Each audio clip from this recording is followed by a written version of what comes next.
Welcome to Nuts and Bolts of New Ventures. I'm Joe Hedzima. I'm going to be your guide for the 6-session cruise we're going to do across the landscape of new ventures. We're going to throw a lot at you. Some of it will stick. Some of it will lodge somewhere in your memory somewhere. And if the future is like the past, I'll get an email 5 years from now from some of you saying, I finally figured out what you were saying. So it's about me, it's not about you in that regard. Let's start off and say, how many of you have never taken a course in entrepreneurship, an official course? Oh, welcome. Great, so the rest of you have. So why are you taking this course? Anybody? Yeah. The practicality aspect of this course. I've taken the global ventures. Okay, the practical aspects. Exactly, that's why we call it nuts and bolts. So that's what I would hope you'd say. Well, it's true. This is not about theory. It's about doing. Our presenters that we're going to have over the course of the 6 sessions are not academics who are researching and writing papers about entrepreneurship, although that's a hot topic now in the world of academics. Everyone who comes in and talks has definitely done what they've talked about, and in most cases are actually doing it at the same time. And if you press them a bit, you'll find out what's really on their mind at that time. And it's not about business necessarily. It's about planning and executing new ventures. And we use ventures as a specific thing because it's good for business, it's good for nonprofits. We've even had government in here. The US Mint came one year. I'm not sure what they launched, but hopefully the currency is still good. So it's not about that. It's really about trying to infect you with the entrepreneurial thinking and action virus. Now, warning, entrepreneurship is a highly contagious affliction. It's not known to be fatal, although some people would argue at some points during their entrepreneurial career. But it's definitely transforming. So we want to really have you think about what it's like to be an entrepreneur, and it's really about action. And it's about, really, entrepreneurship is a full contact sport. And you have to get right in and do it. So in that regard, we thought we'd start the evening off with some pitches. One of the key things about entrepreneurship for success is putting together a good team. It's sort of almost the number one aspect. And many teams have actually been formed in this class that have gone on not only to compete in the 100K competition, but to start companies and be acquired. And a couple of them, I think, have gone public. And so part of the goal here is to figure out, can we put teams together? In that regard, how many people are from Sloan? Okay, basically on that side of the room. Engineer science? Okay, so our goal tonight is to get you to intermingle at the break. Others? Okay, well, those are better. See, the others are actually better distributed. So we got to get the Sloan people to go talk to the others and the engineers. So we had some people volunteer to do a pitch, and Bob Jones, who's going to be our presenter in the second part of the evening, is going to moderate this. Bob, I will introduce you formally later, but... Hi, I'm Bob. I think Eric was our first... was Eric our first one? Okay. So in the sign-up sheets, it looked like somewhere around 75 of you folks are already involved in the company. So you need medication. It is available. But we thought a little preview of what some of these companies are like, so you have some idea who your fellows are, would be helpful. Eric is one of the people who volunteered.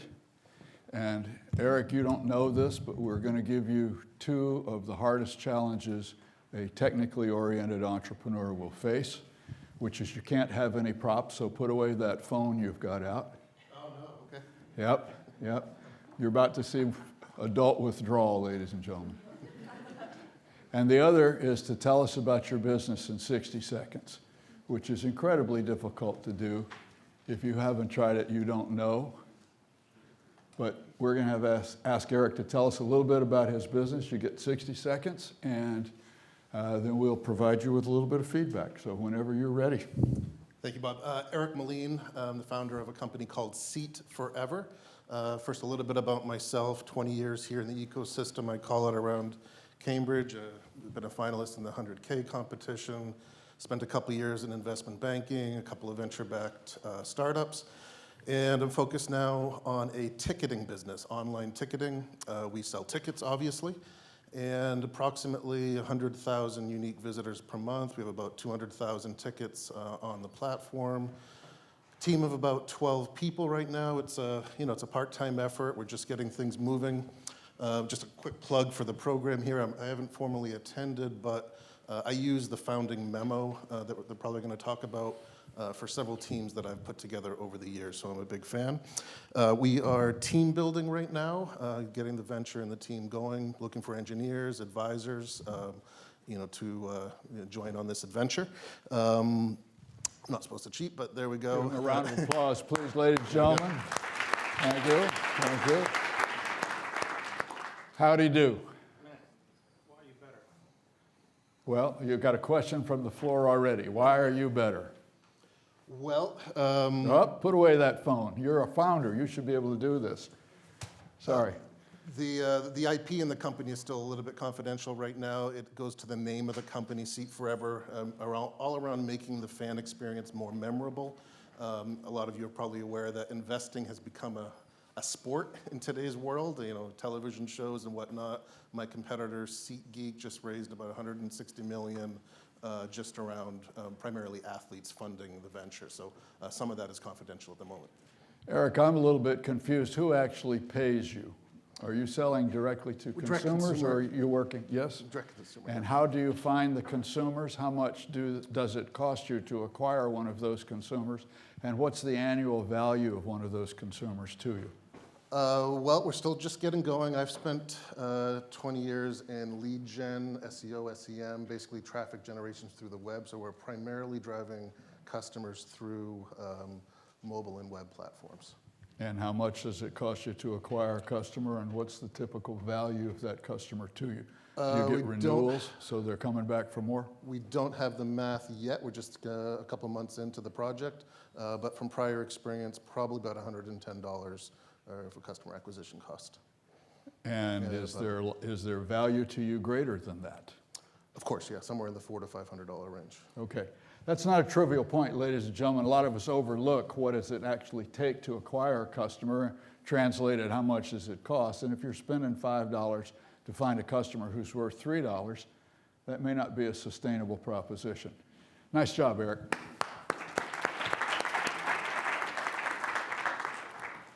And then Josh Graber?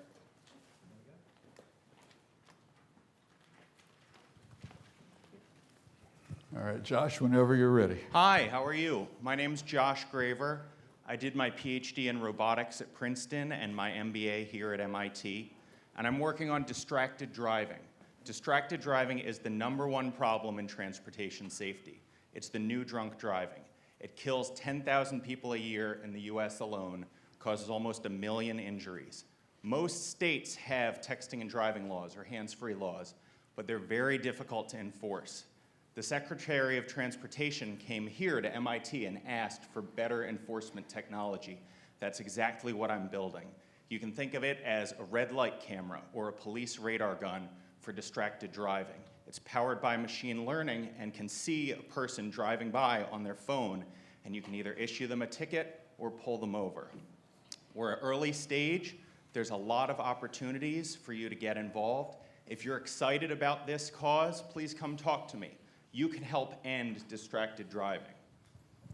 Let's give him a hand.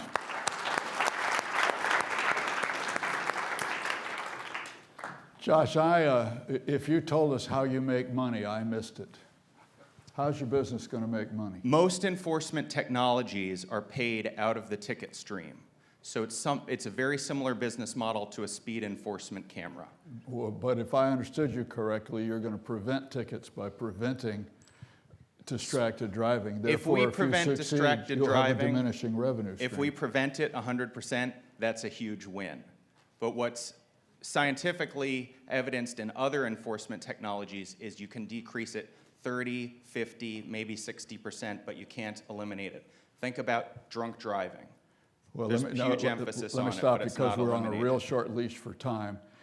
Your revenue stream, therefore, comes from the people who issue the tickets? Or are consumers We're going to pay paid- you so that they won't use their phone You while have they're a, driving? no. It comes from the municipality. You have a no upfront cost to them, long-term exclusive contract, and they then pay you out of the ticket revenue stream. Which will diminish as you succeed. If we can get it to diminish, we'd be very excited. Okay, you can see where we're going with all this. Give the man a hand. Thank you. I guess our point, building a company is a complex process. There's a gazillion pieces, that's a technical term. There are all sorts of temptations, particularly for people who like their technology. In presentation, it's really tempting to talk about the sophistication of your algorithms rather than talk about the benefit to the customer. Eric, you did a great job of not falling into that trap. Congratulations, it's really hard. So over the course of this 2-week period that you've signed up for, we hope that you will find that there are gaps in what you've thought about that we will at least start you thinking about. You may or may not fill them, but we'll at least get you going. Thank you, Bob.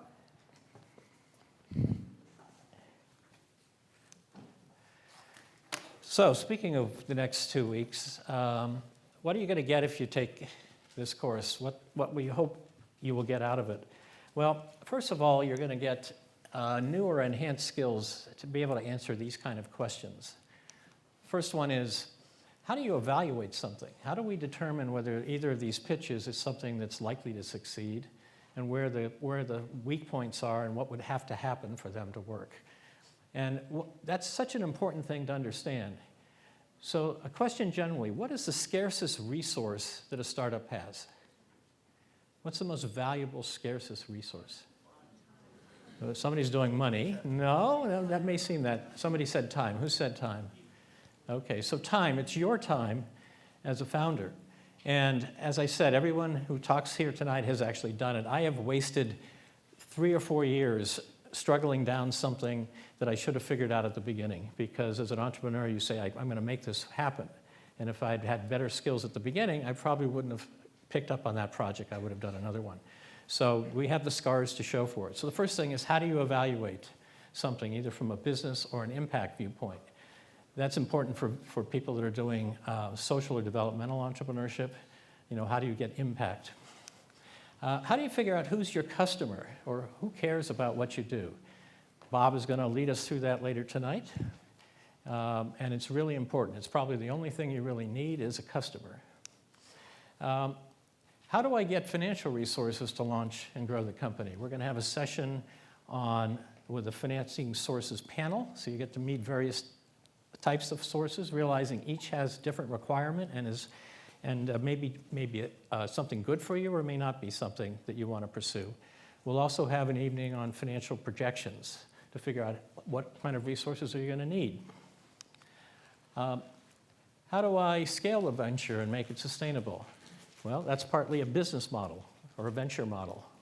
You can have a great idea, you can have customers, and you don't have a model that'll make a sustainable business out of it. So all these pieces, as Bob said, have to come together. How do I build and retain a top-notch team?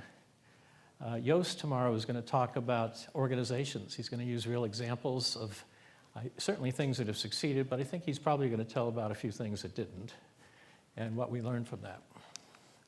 How do you negotiate deals and resolve team conflict? We'll have an evening, part of an evening on negotiation skills with some real exercises in that regard. And what are the legal pitfalls that I might have to worry about? You know, you can do all this stuff right and not do one little thing, and you can have a problem. Like the time I worked with a great entrepreneur, and they had some great technology, and I asked, now, do you have any patent applications? And he said, oh, we were thinking of getting some. Well, have you published any papers? Oh, yes. Uh-oh. That means he can't get a patent. And anyone could use what he's come up with. So we don't want to trip over things like that. And then how do you pitch your venture idea? And pitching not only to financing sources, but as an entrepreneur, you're always selling. You know, how do you get people to join your team when you have no resources?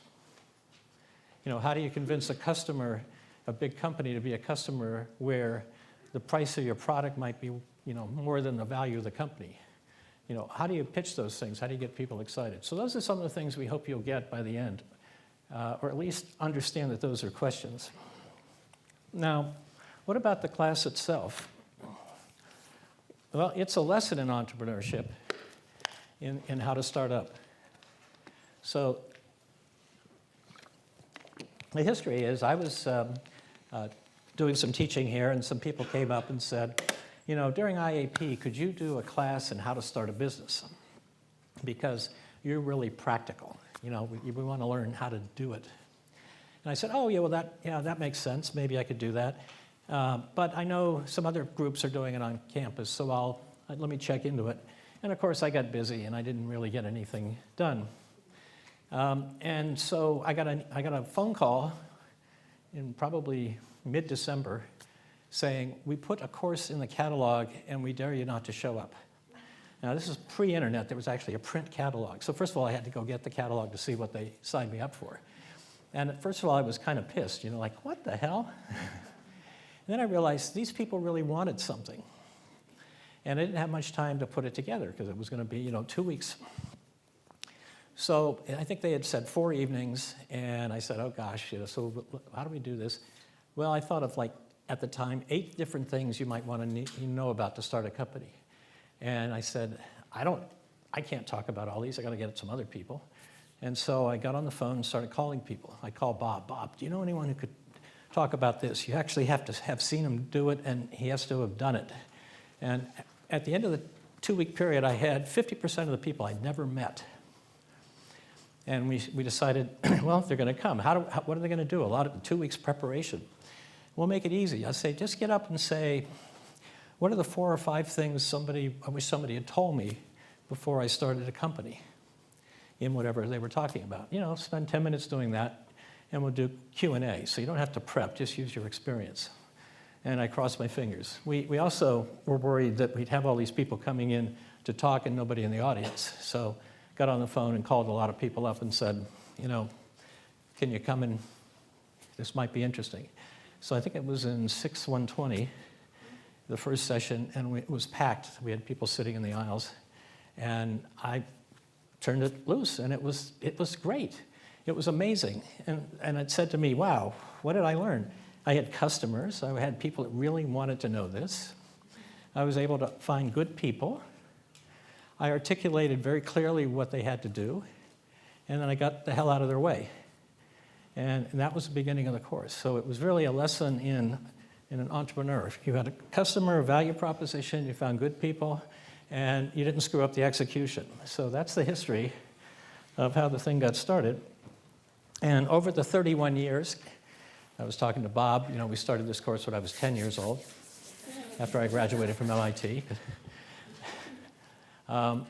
We've seen a lot of things. We've seen internet bubbles. We've seen crash and burns. We've seen times when you couldn't get a medical device product funded.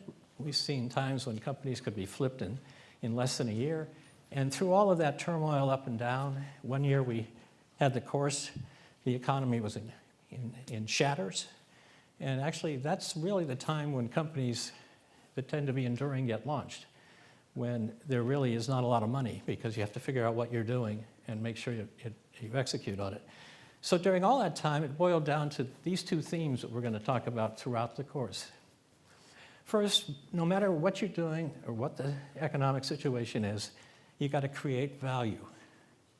Because if you don't create value, you haven't done anything. And there's a lot behind that, as we'll talk about. What kind of value? For whom? How much value? What does it take to create the value? All of those things we'll talk about. Now, if you create all that value, you've got to be able to capture some of it. Now, if you're a for-profit, that's called get profitable, or at least have the prospect of profitability. So if you take it more broader, it's really how do you capture some of that value so you can do it again? And how much of that value can you capture? And those will be the themes.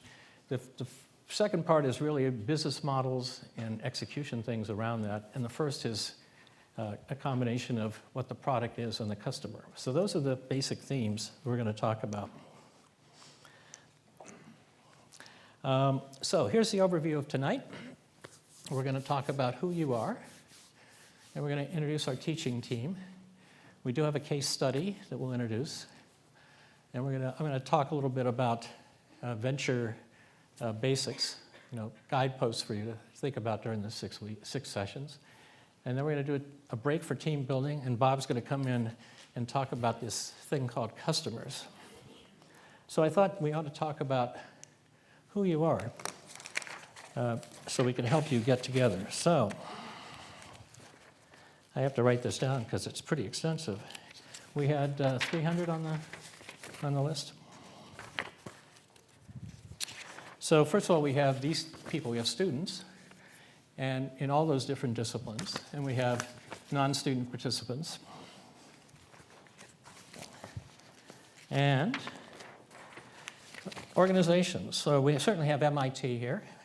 We've got a contingent from Harvard. We have 4 people from the Graduate School of Education, 2 from the Business School, 2 from the Kennedy School, 2 from the Medical School, 2 from Public Health.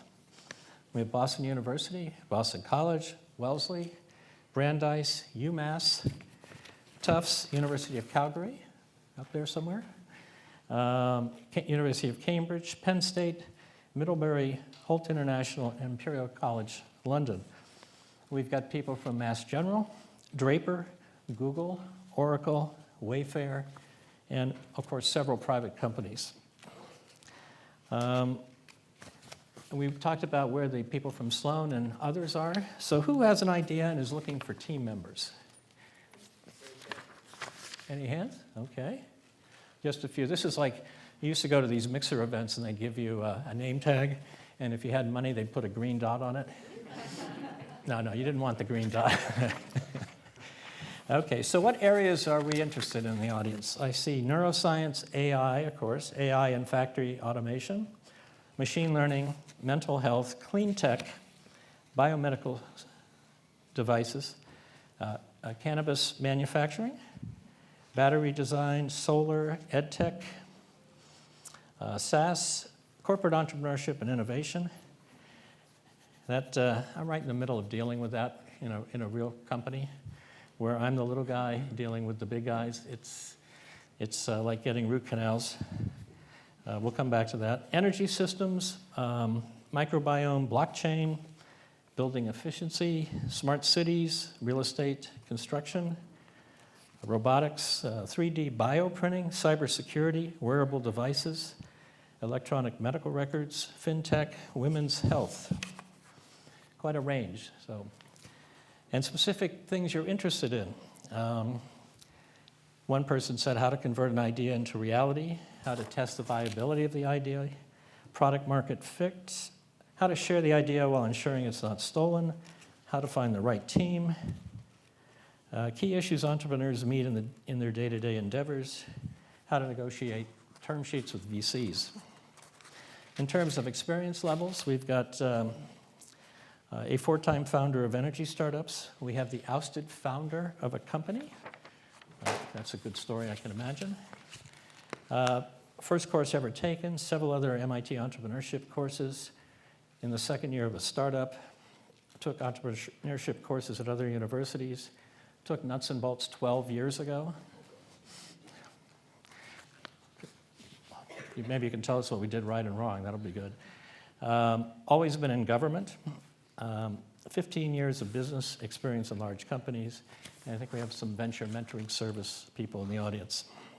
So it's really a diverse group, and the question is, how are we going to meet all those expectations? Well, if you're a first time at this stuff, just try to soak it up as best you can. Some of it will stick, some of it is going to float in the back of your mind. If you're more experienced, use this to refine your thinking. I get something out of the class every year, believe it or not. and I hope you enjoy the experience. So in order to make sure it works, we have to, it's MIT, we have to put an equation up there. So our job in the course is to maximize H.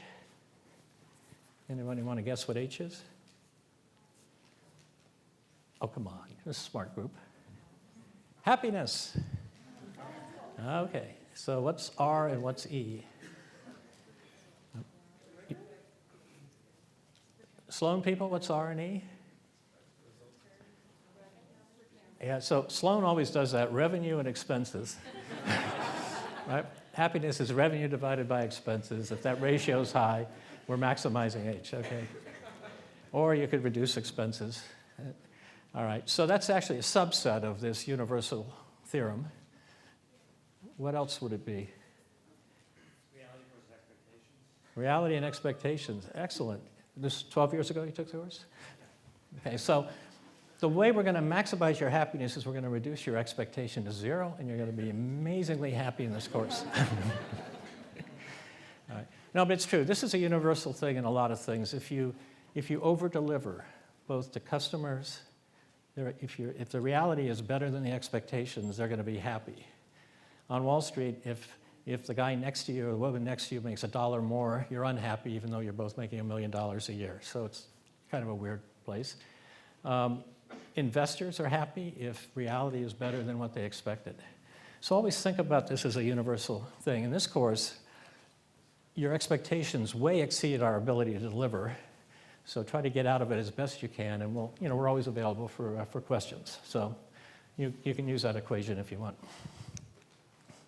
Okay, so who are we? We'll do a little intro. I'm Joe. There's a younger version of me up there. I've really involved in a lot more ventures than that over the years. Was a senior lecturer at Sloan, former partner at a law firm in town. Had a lot to do with founding the 100K competition. Worked to develop the Enterprise Forum over a number of years. Enterprise Forum has chapters, I think, in like 30 chapters now in a number of countries around the world. So wherever you are, you should think about looking up. It's a group where a lot of people get together to talk about new ventures. I've done a couple things there. And Joost, you want to say a few words? Or stand up at least?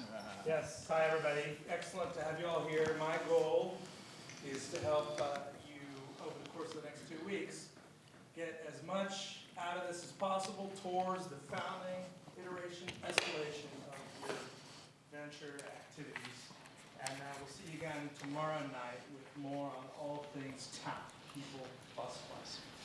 Okay. And he's done a few things also, just a few. And we have some TAs. These are the important people in class. We have AK. I can't pronounce his real name. AK, there he is. Stand up, please. Hi. Actually, they're all the new co-managing directors of the 100K competition. We've had a tradition for the last 10 or 15 years that the TAs for the class are the managing directors of the 100K, because this class was actually something that helped feed into 100K back in the day. I remember in the second year of the 100K, most of the plans read like grant proposals. If anyone mentioned a customer, it was like automatic semifinalist. And so we said, we got to be able to, right? And back then you could tell which lab they were out of because they had all these central printers, and you could tell from the laser font whether it was from CSAIL or, Mecki or something like that. So anyway, the course really started to put some business aspects into this. So the first one is AK. We also have Christian here. Hey, everyone. Okay. And Jennifer. Okay. So if you have any complaints, take them up with them. And they'll be here for most of the period. A couple of them will be in and out. We'll talk after the break about, if you're taking it for credit, some of the mechanics of the course, and you can explain that at that point. Okay, now I'd like to introduce the case study that we have. It's Virtual Ink. And this is what it said it did. I'll let you read that. computer peripherals company whose lead product automatically transcribes what users write on existing chalk or whiteboards, thus enabling inexpensive, error-free, real-time transcription of handwriting and sketching. They called it ePen. It's a labor-saving productivity and communication enhancement. And let me see if I can show you the actual product so you see the idea here. Let's see if this will come up.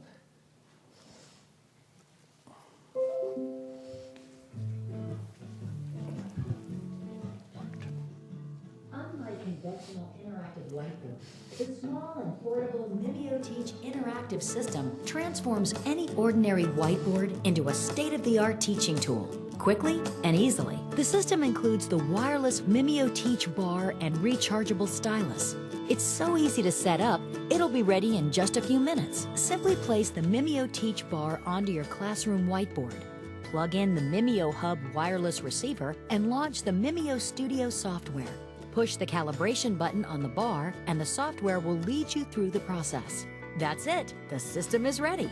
Now you can start teaching with interactive lessons, websites, audio, video, and so much more. The MimioTeach interactive system, bringing interactive teaching to your students? Simple. Okay, let's see if I can tab back. It worked. So why this? This is actually quite an old plan. It was Yonel Cherry, who will be in on the last night of the course, was entrant in the 50K competition. And in fact, this was his third attempt in the competition and for a company. Now, it's an interesting story of the times and the company itself.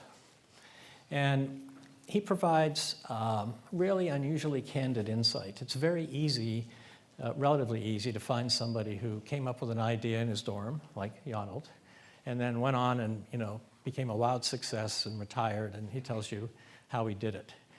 Yonel had a bumpy set of things going on, and he's going to tell you the good, the bad, and the ugly. In fact, that's what our last night is. And it's very unusual to get someone to come in and sort of tell you what's going on. In fact, we don't videotape part of it for protection of innocent people. The other thing is it's a technology you sort of can understand. I mean, it's nothing exotic. And you can see why he thought, he'll tell you why he came up with the idea.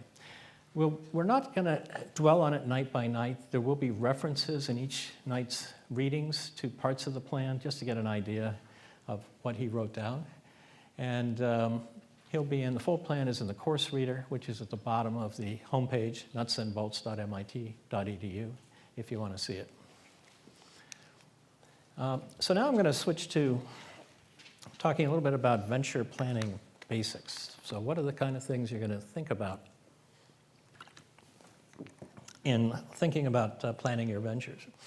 And I'm going to do it in three pieces. The first is, why make them? Why do you need one? And the second is, what should be in it? And the third is to talk about it as a financing document. So let's go back to World War II. Everything's mid-century modern today in furniture, so I thought this was all right. D-Day. This was the largest invasion force ever assembled. Almost 350,000 people, ships and everything. And the supreme commander was Dwight Eisenhower, pictured on the cover of Life. By the way, Life magazine cost 10 cents, just to show you what things were back in the day. He later became president of the United States. And you'd think for something that big, you'd have to make a plan. And here's his quote: "Plans are worthless, but planning is everything." Because as some people will say, every plan, when it meets reality, changes. But the point is, without planning something, you don't have a shot at it. So why make a plan or a pitch deck? A pitch deck to me is just an abstraction of an underlying plan, however you do it. Well, you have to do it for a variety of things. If you're going to get financing, you're going to need to present something to financing sources. If you're going to partner with a strategic partner, they're going to want to see something. You want to explain things to customers and others that you need to corral into the ecosystem you're building. And then also to attract key people. People are important, but how do you get people who could command a lot of money to come and join you. I think the real reason is you make a plan is because you really have to understand what it is you're going to be doing. You have to figure it out. And the plan is a result of the planning process. And although it's a little bit trite, people don't plan to fail, they fail to plan. Okay? So what does it mean to plan? We're going to say, well, who are your customers and users? Why will they buy whatever you're doing or use it? What will they pay? Or how do you capture value from it? How will you make and deliver it? A lot of different ways. What resources are you going to need to make all that happen? All of that has to get into the idea of the plan that you're going to put together. And through all of it, again, it's a really simple concept, no matter whether it's high-tech, biotech, social entrepreneurship, back to create value and capture value so you can do it again. Now, to illustrate that, I have blindsided the TAs who are going to read a script for us. It's your turn to be on. Anybody ever see the movie The Social Network? The concepts are simple, right? Create value, harvest, capture some of the value. Let's look at the dialogue. Do you want to use a microphone? We'll just shout at each other. Okay, who's Eduardo? Okay, so I think Eduardo, does he start off first? Yeah. Okay, go ahead. Mark, it's time to monetize the site. What does that mean? It means it's time for the site to start making revenue. No, I know what the word means. I'm asking you how you want to do it. Advertising. No, We've got 4,000 members. because Facebook is cool. If you start installing pop-ups from under you, it's not gonna. I wasn't thinking Mountain Dew, but at some point, and I'm speaking as the business end of the company, we have to. We don't even know what it is yet. We don't know what it is. We don't know what it can be. We don't know what it will be. We know it's cool, and that's price asset that I'm not giving up. When will it be finished? It won't be finished. That's the point. The way fashion's never finished. Round of applause for our... This is when we do a little floor show, and the next nominee for Best Picture of the Year is... So I actually blindsided them on that tonight.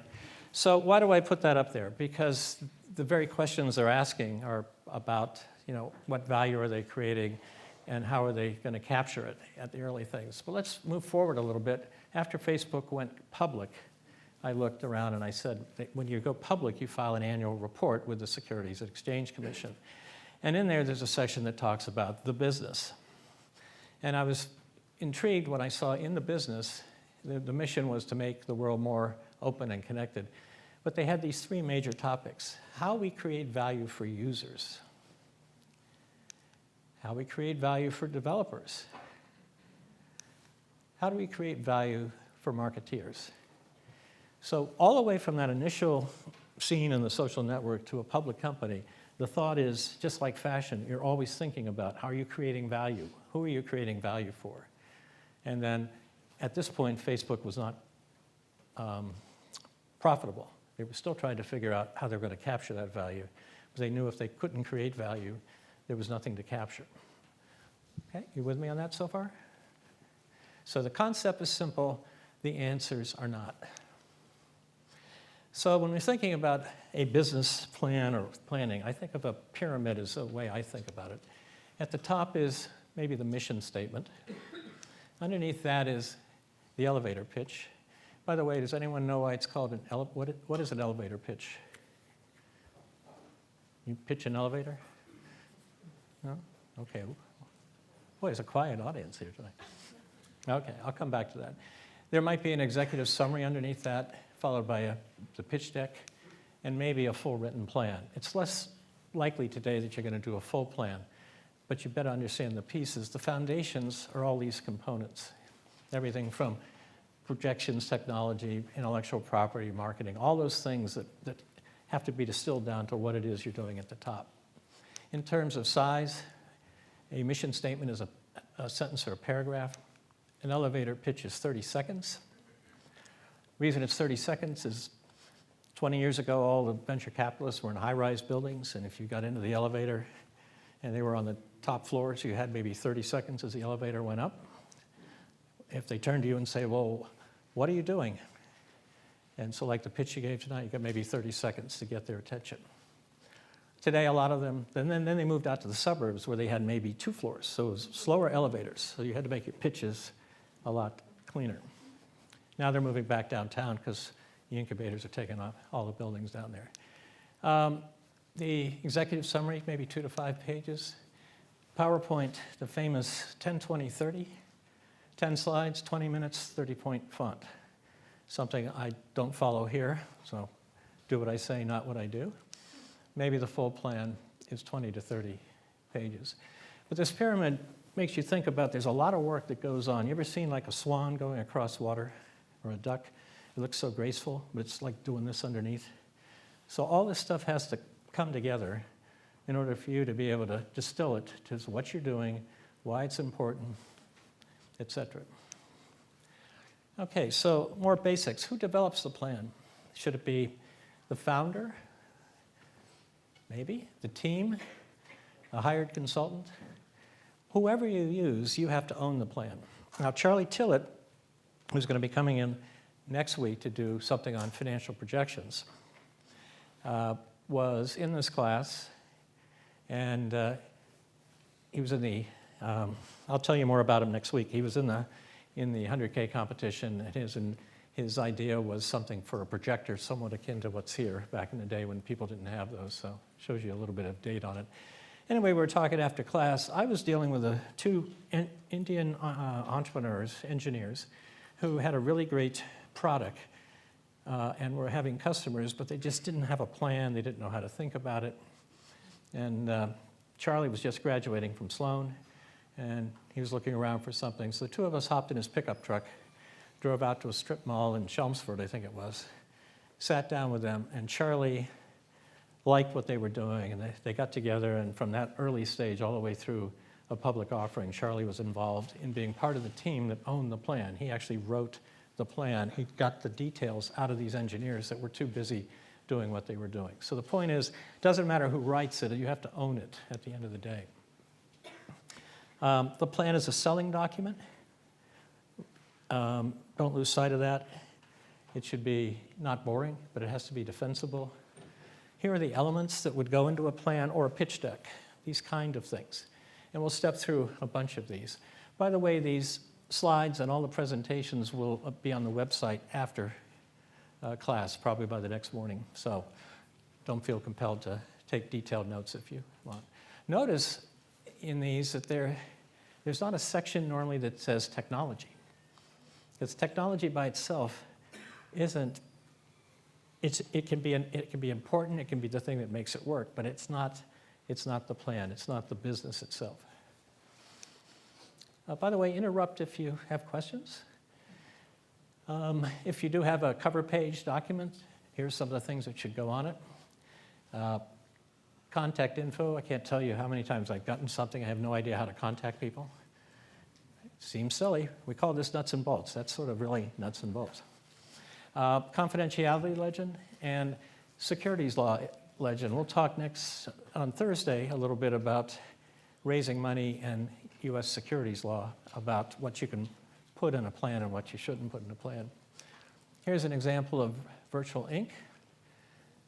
They put this confidentiality numbering thing on the cover. And we have any lawyers in the audience? Oh, okay. When the lawyers got a hold of it, it went from this to that. But anyway, that's all right. They get paid by the word. We'll talk a little bit about the importance of making sure you don't violate the securities laws in doing it.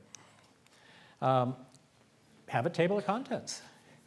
Include page numbers if you have an actual document so people can find things.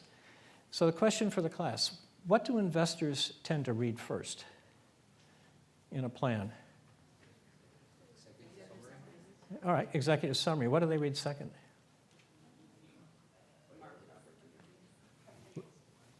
Speak up, speak up. Financials? No. Team, right? Team. The team is what they really look at, because people will, you'll hear this over and over again, I'd rather invest in a team with a B idea than a B team with an A idea. because things are going to change. So they really, do you have something that's important that looks interesting? And then are you people that might be able to do that? Wait, what does that mean for first-time teamers? Well, it means you better get a team, right? So you're going to talk about that tomorrow, or do you want me to? Okay, I'll tell a little story.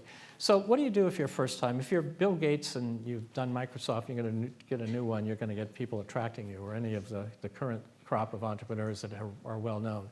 But what if you're just starting out? You have to build a team, not only of capability inside, but an external team. So you're known by the company you keep. And so to figure out, if you're here in Boston, a big part of the economic system around here is either financial services or startups, growth companies. And so there are plenty of people who, if you have a good idea and you can attract, will team up with you as advisors, you network. And Yost, you're going to talk a little bit about how to build a personal network. So if you don't have a good team on paper, if it doesn't look like, if you don't know you need a team, you're not going to get interest from an investor. If you think very few people can do it, nobody can do it all themselves. So you're going to go into that and give some real-life examples tomorrow. All right, executive summary. It's the first thing they read. It's like a resume for your first plan. The job is to get an interview to be able to give the pitch, right? So it's really hard to write an executive summary, to distill it all down. Now, you may think this is all just fluff, but what did I do 2 days ago? I wrote an executive summary for something I'm working on. And I tore it up 1 day ago, and I rewrote it today, and it's still a work in progress. You're going to have to give me comment on that one. I asked Bob to take a look at it. So it's hard to do, but the idea is to get a hook in so I can go and have a longer discussion. And the question is, when investors, and I'll talk investors here, but I think it's more generally, what do they really look for when they're looking at you or what you're proposing to do? There are 3 W's. Over all the years of thinking about it and talking to people, I think it boils to 3 W's. The first is, why this? Why is this something important? Why is this person putting all this effort into this? Why now? Why is now the time they're doing that? And why this team? Why do I think this team can do it? Now, Amy Smith, who was in the 100K competition a number of years ago, Amy is in the Edgerton Center, was awarded a MacArthur Genius Prize afterwards, I remember her first time I heard her pitch. She said 1.9 billion people on the planet don't have access to clean water. The only way to test whether water is free of biological contamination is to incubate a sample for 24 hours. The only way to incubate a sample currently is with electric-powered incubators. The 1.9 billion people that don't have access to clean water, most of them don't have access to electricity. I have an incubator that doesn't require electricity. Would you like to hear more?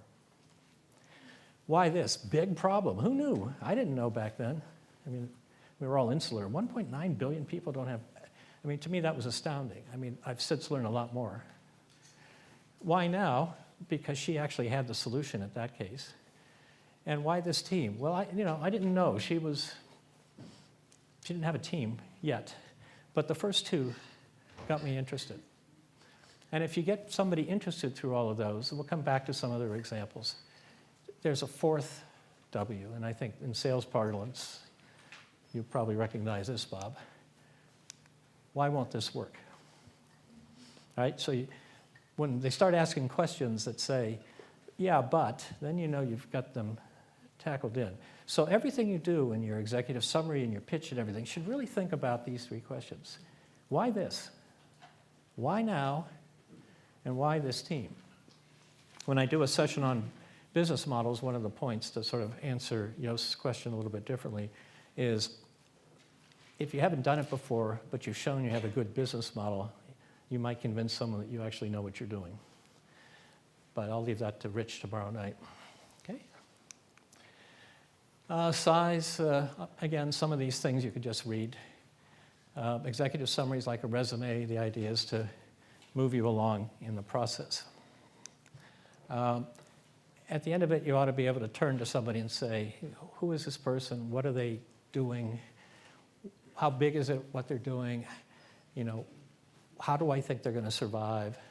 And you should be able to answer those questions, which boil down to, again, why this, why now, why this team? So let's look at a couple of real executive summaries. And I'm going to see if I can read it here. These are a little dated, but they illustrate the point pretty well. Oh, sometimes we haven't had good overview. So let's read. Electronic Components is a startup company that will make a variety of electronic components. Boy, I've learned a lot already. Beginning with a new type of aluminum-based capacitor. Okay, for the technology challenged, I'm not sure what an aluminum-based capacitor is or why it's important, but let's go with it. The unique product, coupled with excessive demand for capacitor devices, okay, that's sort of interesting, will provide us with an ample share of the capacitor market and numerous opportunities for expansion into related electronic components. The founders are dedicated and determined to make the ventures a successful and profitable entity. Duh. Technical expertise is provided by James F. Lynch, who has been involved in designing capacitors for 11 years. He's got a bachelor's degree from MIT. Oh, actually, there's something here. I mean, this guy knows his stuff, right? But do you know what they propose to do?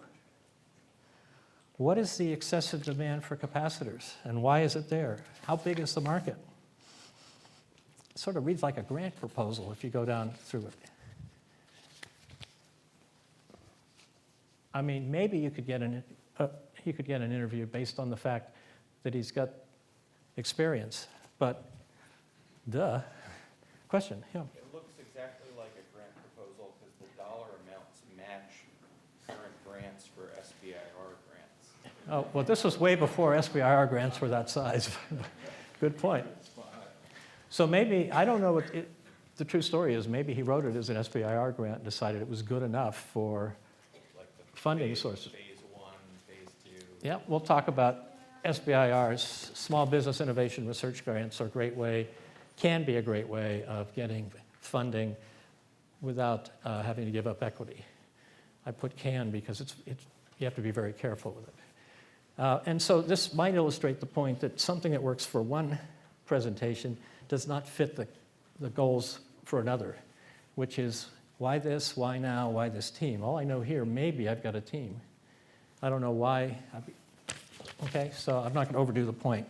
Let's look at this other one, which was sort of the precursor of, JetBlue and or Southwest Airlines. And I guess I can read it. Eastern seaboard of the United States is ripe for the entry of a new, super efficient, low-cost air carrier to provide quick, reliable intercity air transportation. So you're pretty clear right off the bat, you know what they're doing. It's going to bring to the Northeast the same benefits that have accrued in other areas. Chief of them are frequent jet commuter service, price is competitive with private automobiles, and fulfillment of congressional goals in the Airline Deregulation Act back in 1978. Again, this is why now that this might make sense.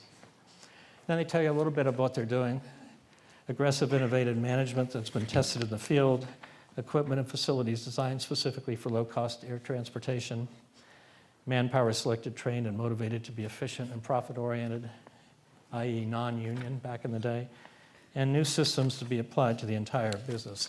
It's not perfect, but it's a lot clearer, I think, understanding what it is they're proposing to do. And in fact, if you go and look at what Southwest has done since then, it's a version exactly of this.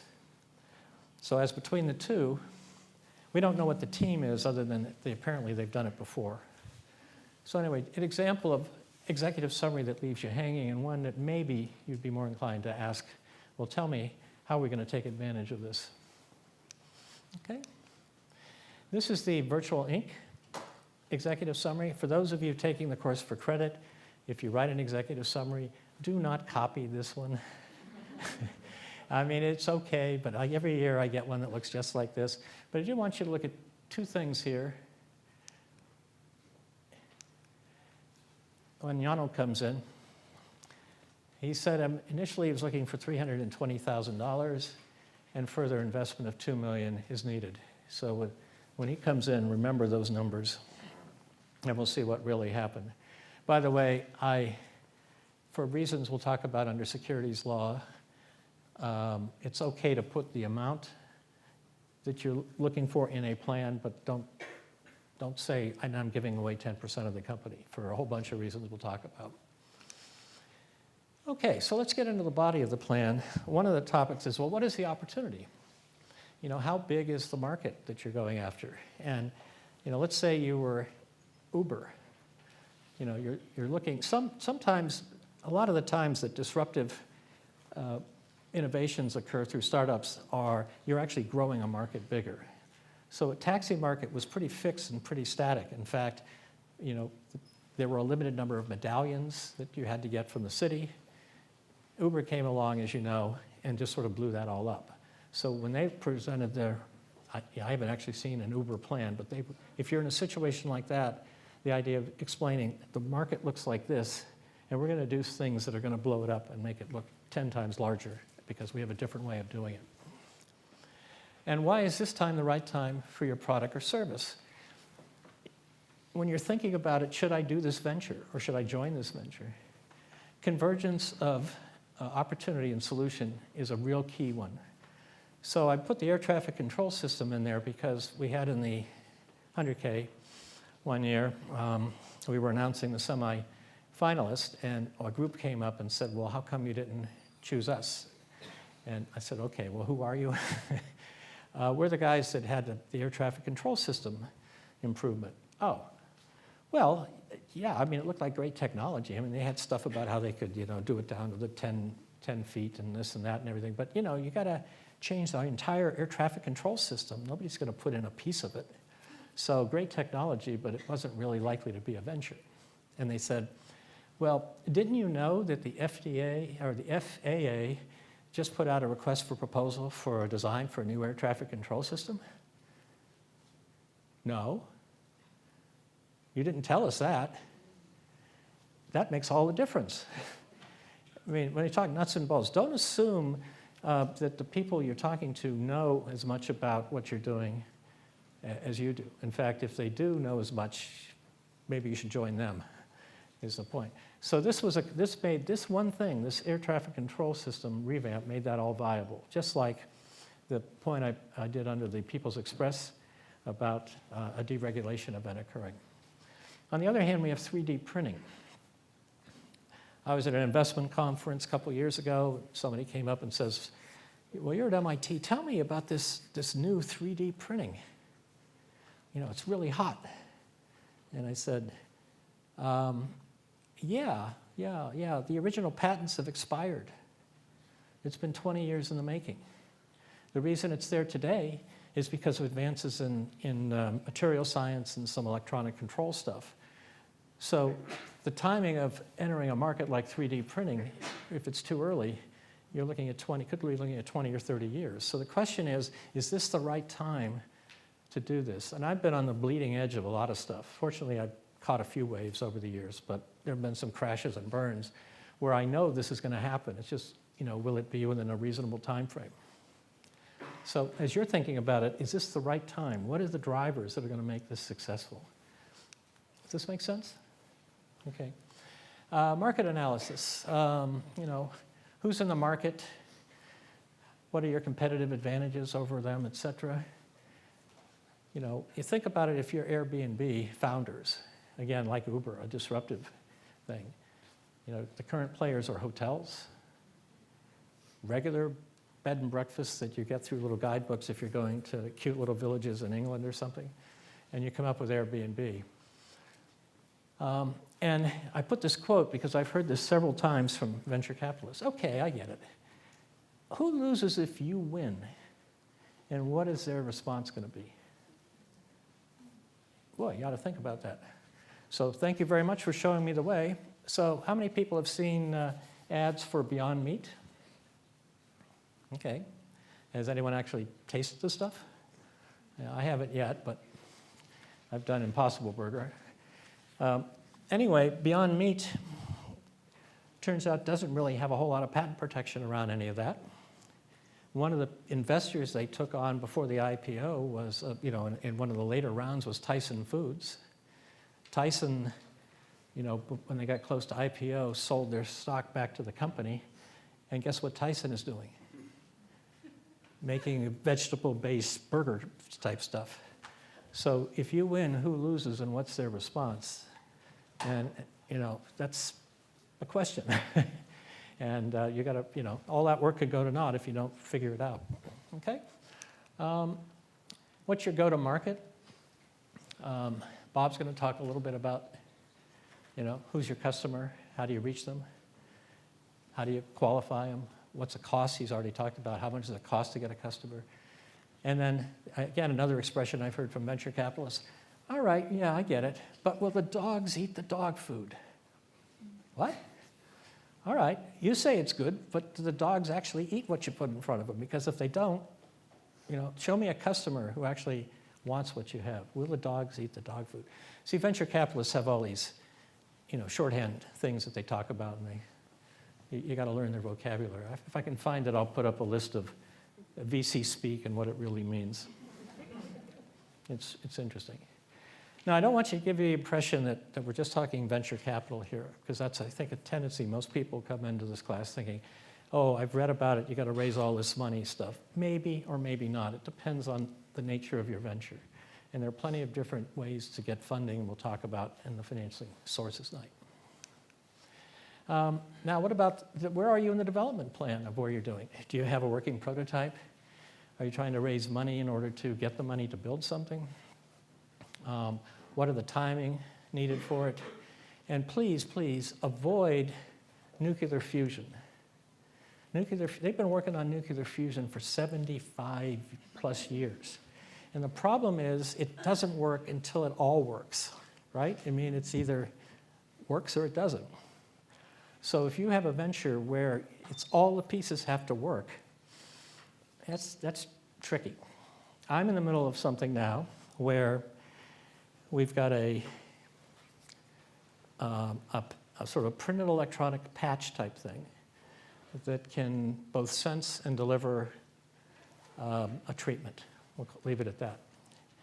In order, I know for one application we're looking at, I know in order for it to do both, it's going to require a bunch of FDA approval. And so what we're doing is we're breaking it into two components. We have something, the same device can sense something, and it's better than anything out there, we think. And that's a very quick path to getting in the market. And it also potentially opens up the funnel for people that are in the market. So we'll end up partnering with them instead of disrupting them.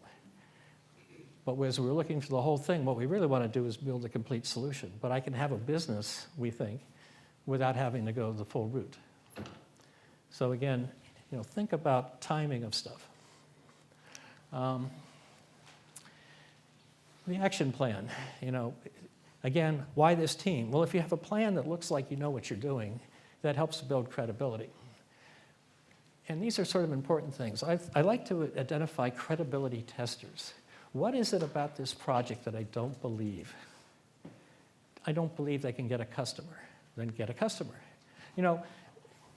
If you've been through engineering training, in order to build like a bridge, you got to build everything. You got to get all the pieces have to work. And the training tends to be methodically going through it all because it has to work. But if you're building the Golden Gate Bridge, you might want to know how far down it is before you hit bedrock, and can you actually get access rights to the roads. Maybe those are the credibility testers. So thinking a little bit out of sequence, what do I have to do to de-risk is another term venture capitalists use. De-risking the invention. If you can, the venture. So if you can think of what is something that I don't believe you can do and you can show you do it, you'll add credibility and you'll increase value. You also want to try to eliminate or reduce dependencies. So if I have to depend on you to do something and I don't have any way to control what you're doing, that's a bad situation to get in. Sometimes you have to do that. But if you can figure out how to reduce dependencies so it's more in your control, you'll actually get there faster. And you want to try to coordinate all these things so that you achieve some value recognition with the resources you have. And you may have to iterate n times on that thing. But what you don't want to do is get caught running out of money between value creation points. That leads to the famous down round, where you have to go begging for money, and it's at less value than you had before. Ronald may have something to say about that. Okay, so this is really key. It's how do you plan those pieces? There are a lot of different things you could do. What should you do? A lot of being an entrepreneur is figuring out what not to do, because there's a tendency to want to do everything. So I got a bunch of engineers working on stuff, and they want to build this thing, and I have to keep yanking them back and say, no, we've got to get this done in the next 3 months. If we don't get this done, there will not be a 3 months after that. And so it's really figuring that stuff out and staying disciplined on it. Appendices, these are backup kind of things you have. If you have, you should be ready with these. If you have patents, if you have resumes of principals, product literature, all this stuff is there. You don't just pile it all out on the desk, but you think about, if there's going to be a question, do I have something that will show that I've figured out this or I'm working on this? And don't be afraid if you know you haven't done something to admit that you know you haven't done something. At least they recognize that you recognize that. Are we okay so far? Either this is all so plainly simple or I'm going right by you. Yes? So earlier you gave an example of a why with the 1.9 billion people who need water. Yep. Do you have any examples of less serious whys? Well, that's certainly, the question was, I gave the example of 1.9 billion people, which is a big why. Do I have examples of smaller whys? That are still compelling. Yeah, well, most things are smaller than 1.9 billion people. But it has to be compelling for someone. And, that's, what you want to make sure is that it's compelling for enough people that you can build a venture around it. Otherwise, it's more like volunteer work. Yep. Bob, you want to?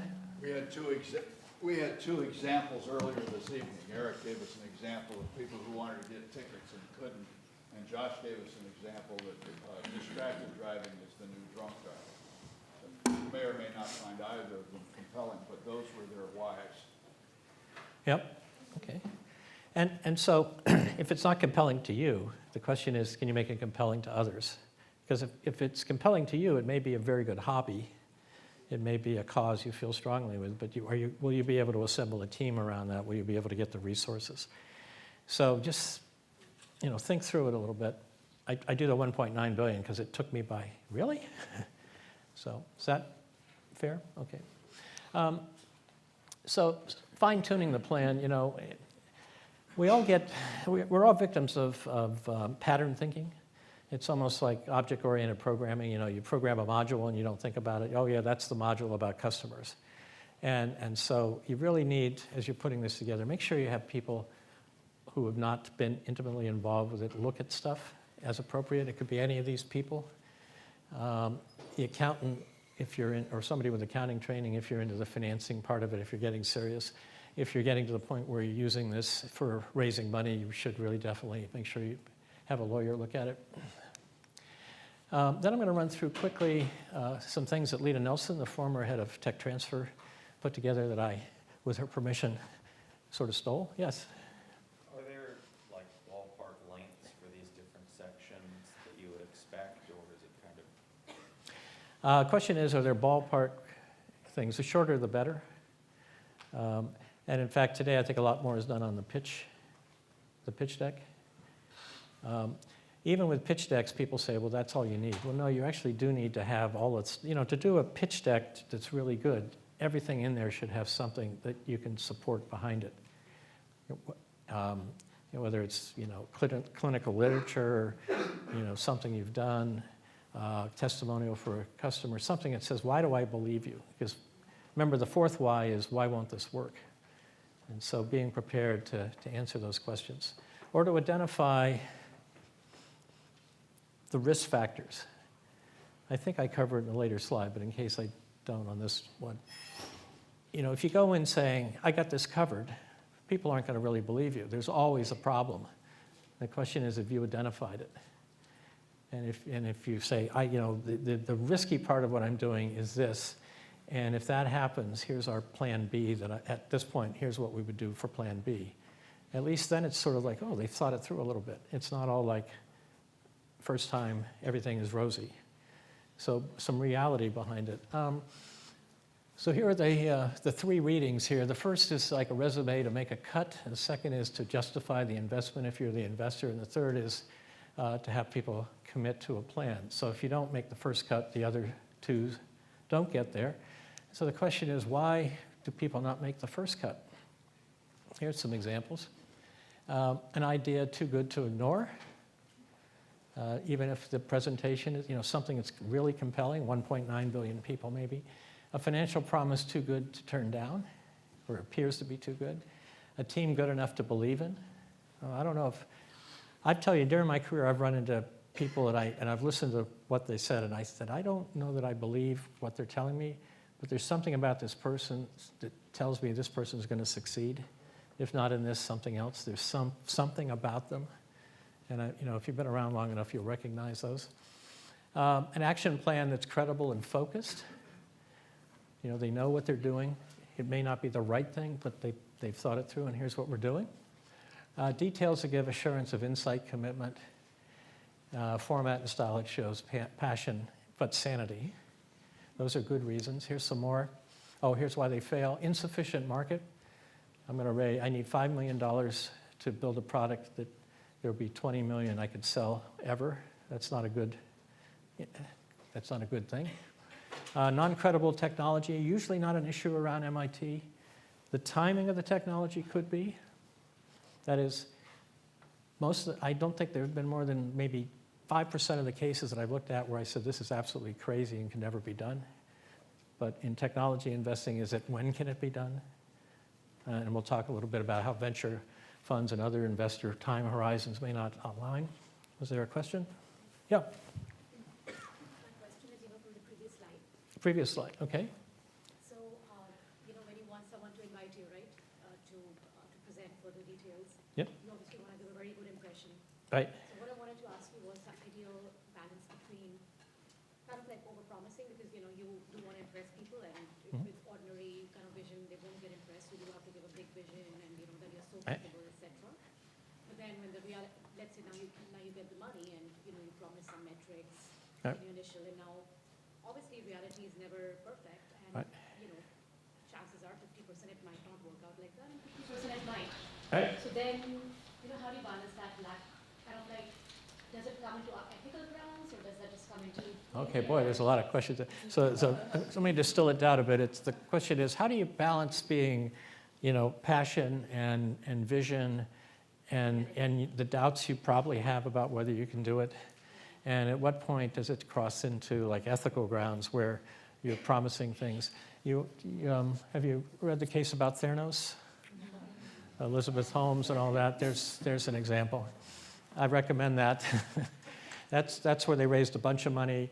Now, it turns out I saw last month, FDA actually approved something that sounded a lot like Theranos. So it's not like it wasn't possible. But the Theranos story, if you haven't heard it, I'll put a link to some news articles around it.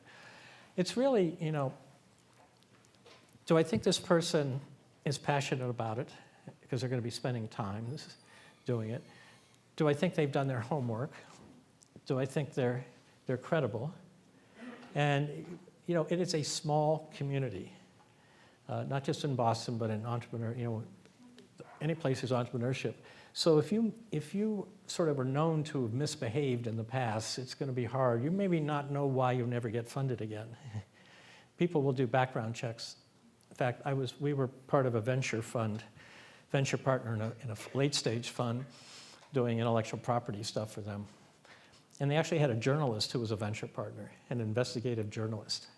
And his job was to go and dig up as much as they could on any of the companies they were investing in and the people in the companies to see were they real.